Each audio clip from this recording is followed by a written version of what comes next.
Let me show you all of the display settings available for Realme GT 7 Pro. So first of all, we need to open our settings. Then we can move to display and brightness. And the first thing we'll see is our mode. So we can switch between light or dark mode. And also you can schedule it for a certain time of a day, for example, sunset or to sunrise, or you can set the custom hours that you want your dark mode to be enabled. Then we have a brightness. You can adjust the brightness of your display, activate or deactivate automatic brightness, which will adjust it automatically as it says. And we can also activate extra brightness, which gives you additional step to your brightness slider to make your phone even brighter. Next is screen color mode. You can change the entire screen filter between neutral, pro, vivid or custom. If you decide on custom, then you can change the colors using the color wheel. In this case, let's go with the pro, as I think that's the best one. Then we have the eye comfort and sleep. You can enable bedtime mode, which automatically adjusts the screen color to warmer tones after sunset to improve sleep quality. And you can also enable AI eye comfort, which detects the eye fatigue with AI and adjusts the screen color temperature to protect your eyes.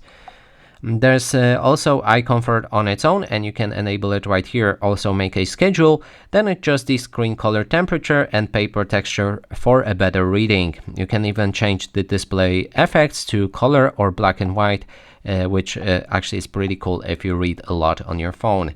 Then there's the flicker reduction, and you can go for the ultra anti-flicker or standard anti-flicker as well. Next is adaptive tone. Automatically adjust the screen color temperature based on ambient light conditions to ensure consistent screen colors in any environment. Then there's also a font. You can adjust the font style, font size, and for some of them, font weight or adaptive font weight that you can enable. Then there's the display size, which changes the size of your entire display.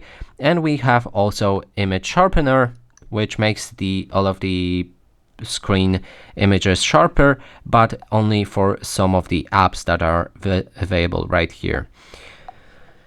Next is video color boost. When enabled, also increases SDR to HDR technology support, so it basically makes everything look better, but it's also supported only by a few of the apps that are available right here. Next is auto rotate, which makes your screen automatically rotate.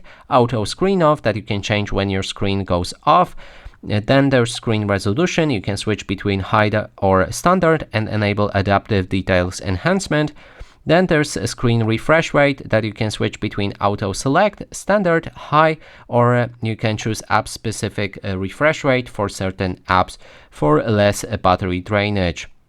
Then there's the full screen for apps, and you can change the default or hide the front camera, that means the top row of your phone, or you can make a full screen display on or full screen display off, which adds this black outline to the bottom. And you can manage the apps right here, but in this case for me, all apps have been optimized for full screen display. And that is everything for your display and brightness settings on this phone.